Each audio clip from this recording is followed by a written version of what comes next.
नमस्कार. वकिली क्षेत्र आपलं आता रोज नवीन नवीन स्वतःला डेव्हलप करून घेतो. जसं आपण मागच्या वर्षी पाहिलं करोना आला आणि करोनाने वकिली क्षेत्रच नाही तर संपूर्ण जग बदललं. मोबाईल पूर्वी जर मोबाईल कोर्टात वाजला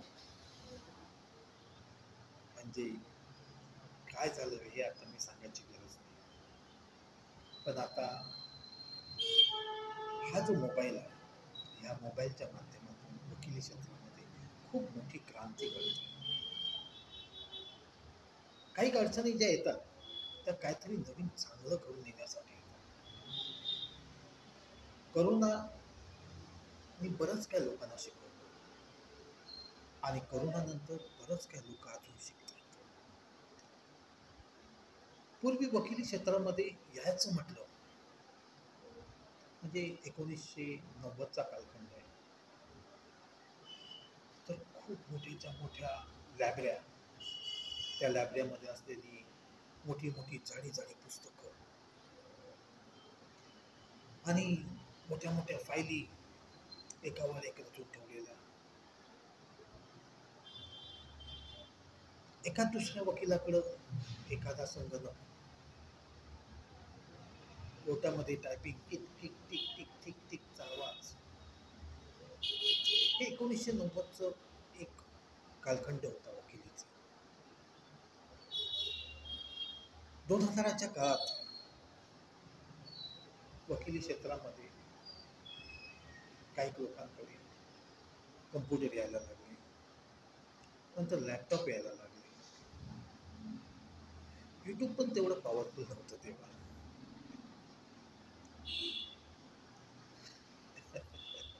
आता युट्यूबवरती एक जर क्लिक मारला तर बरंच काय येतं, बरंच काय शिकायला भेटतं.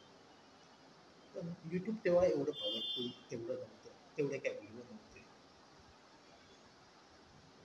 काही हाताच्या बोटावरती मोजणारे वकील ज्यावेळेला लॅपटॉप घेत होते त्यावेळेला काहीतरी मोठं केल्यासारखं वाटत होतं. त्यानंतर असं करत करत बघता बघताना ह्याचे ड्राफ्ट लॅपटॉपमध्ये टाक, त्याचे ड्राफ्ट लॅपटॉपमध्ये टाक, असे कितीतरी ड्राफ्ट जमा करत करत करत करत नंतर वेबसाईटच्या दुनिया आल्या. लॉयर्स.com, लॉयर्स क्लब, अशा कानून, अशा त्या वेबसाईट होत्या आणि त्या वेबसाईटमध्ये देखील एवढं मुबलक नाही पण थोडीफार माहिती उपलब्ध होती.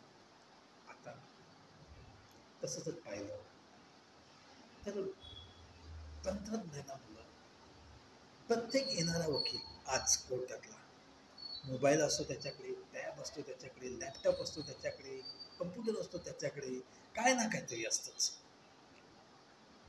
हे एक जे परिवर्तन आहे, हे परिवर्तन गेल्या 25-30 वर्षामध्ये एक वेगळं आहे.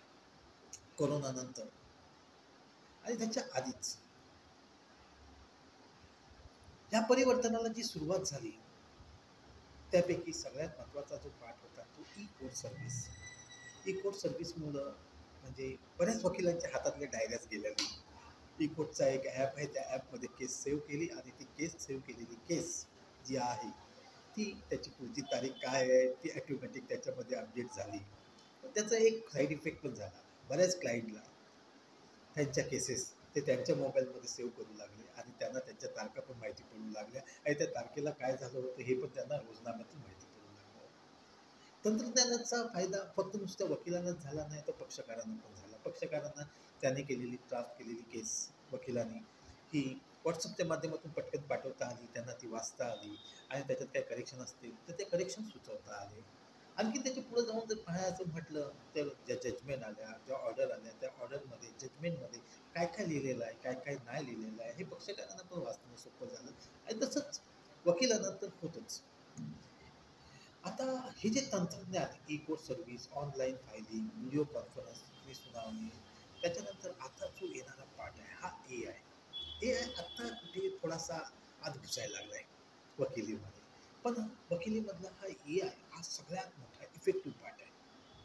त्यामुळं आता कृत्रिम बुद्धिमत्ता ज्याला म्हणतात, ए आय म्हणजे आर्टिफिशियल इंटेलिजन्स, कृत्रिम बुद्धिमत्ता. आता वकील ह्या ए आयच्या मदतीने क्रॉस कशा घ्यायच्या, क्रॉसचे प्रश्न कसे विचारायचे, ए आयच्या मदतीने आर्ग्युमेंटला काय पॉईंट घ्यायचे, कोणत्या केस लॉज रेफर करायच्या, ह्या सगळ्या गोष्टी आता काय करायला लागलेत, रेफर करायला लागले. आणि नुसतं वकील नाही बरं का, क्लायंट देखील.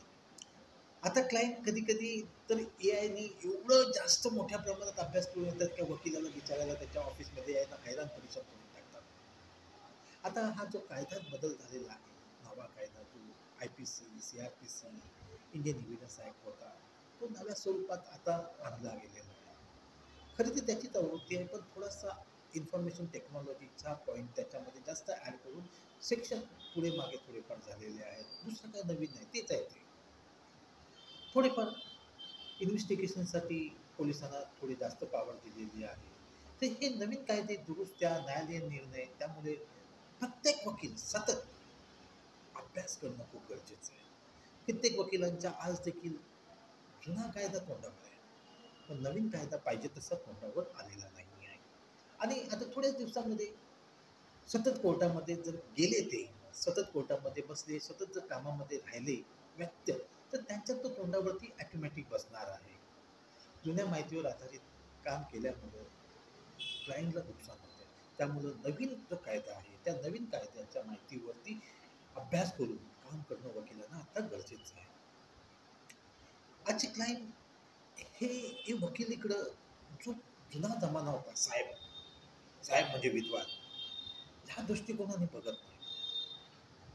तो सतत ज्या काहींच्या अपेक्षा आहेत, वेगवान सेवा हवी आहे, त्यांना ताबडतोब रिझल्ट हवे आहे, पारदर्शकता हवी आहे, डिजिटल कम्युनिकेशन हवे आहे, कमी खर्चात उच्च प्रतीचं मार्गदर्शन हवं आहे. आणि एवढंच नाही, केस चालू असताना त्या केसमध्ये काय काय घडलं ह्याच्या छोट्या छोट्या मार्क हवे पाहिजे. मीच एक आर्ग्युमेंट जवळजवळ एका क्लायंटला 15 ते 20 वेळा करेक्शन करून दिलेलं आहे. कारण क्लायंट आर्ग्युमेंट्स ज्या आहेत त्या कनेक्ट करून घेत आहेत आता वकिलाकडून. त्यामुळे क्लायंटच्या अपेक्षा खूप मोठ्या वाढलेल्या आहेत. वकिली क्षेत्रामध्ये पूर्वी म्हणजे 1990च्या आसपास हाताच्या बोटावरती म्हणण्यामध्ये वकील होते. आणि आता जर तुम्ही पाहिलं तर वकिली क्षेत्रामध्ये मोठ्या प्रमाणामध्ये स्पर्धा निर्माण झालेली आहे. खूप वकील आलेले आहेत. म्हणजे आता आमच्या बिल्डिंगमध्येच आम्ही 5-6 वकील आहोत. तर ह्या एवढ्या मोठी प्रचंड स्पर्धा आहे. नव्या पिढीच्या वकिलांचं उत्तम इंग्रजी आहे, तांत्रिक ज्ञान आहे, शोधात्मक म्हणजे रिसर्च वृत्ती आहे त्यांच्यामध्ये, आणि त्यांच्याबरोबर सोशल टच आहे. पण जे जुने वकील आहेत, त्यांची 25-30 वर्षाची प्रॅक्टिस झालेली आहे, हे एवढे त्याच्यामध्ये आता नाही आहे. त्यामुळं नवीन जे वकील येत आहेत, ते नवीन वकील जास्त जास्त अपडेट आणि व्यावसायिक दृष्टिकोनातून जर पाहिलं, स्पर्धेच्या दृष्टिकोनातून पाहिलं, तर ते खूप मोठ्या प्रमाणामध्ये डेव्हलप स्वतःला करून घेतलेलं आहे त्यांनी. आता जर आणखीन एक महत्त्वाचा मुद्दा पाहिला, तर त्याच्यामध्ये की पूर्वी नीतिमत्ता आणि नैतिकतेचं पालन करणारा वकिली व्यवसाय होता. क्लायंट मिळवण्यासाठी किंवा केस जिंकण्यासाठी काही आता वकील आहेत ते शॉर्टकट वापरत आहेत. पण खऱ्या अर्थाने जर पाहिलं तर हा जो म्हणजे एक पार्ट आहे, पोलीस प्रॅक्टिस म्हणतात त्याला, क्लायंट मिळवण्यासाठी. तर हा पार्ट पूर्वी एवढा नव्हता असं नाही, पूर्वी पण होता, आता पण आहे. पण आता तो दिसून येतोय. आता तो दिसून येतोय आणि त्यामुळं त्याच्यावरती असलेलं जे ॲडव्होकेट ॲक्ट म्हणतात, तर ह्या ॲडव्होकेट ॲक्टमधलं की अशा प्रकारची जी प्रॅक्टिस आहे ही थोडीशी बंद झाली पाहिजे. दुसरीकडे आपण पाहिलं तर न्याय मिळवण्यासाठी जी प्रक्रिया आहे ही कोर्ट त्यांच्या परीने मोठ्या प्रमाणामध्ये लवकरात लवकर न्याय मिळावा ह्याच्याकडं ते कामकाज करण्याचा प्रयत्न करतायत. प्रचंड खटले प्रलंबित आहेत. न्यायालयीन यंत्रणा फास्ट पण कुठे चाललेले आहे, काही केसमध्ये तर काही केसमध्ये एकदम संथ झालेली आहे. ही मोठी अडचण आहे. वकिलाचा क्लायंटवरती जो दबाव आहे तो आता तेवढा राहिलेला नाही. उलट क्लायंटचा वकिलावरती आता मोठ्या प्रमाणामध्ये दबाव वाढलेला आहे. आता त्याच्या पुढे जाऊन झालं मग तर पूर्वीच्या काळामध्ये एखाद दुसरा बॅरिस्टर म्हणून तिकडून येत होता.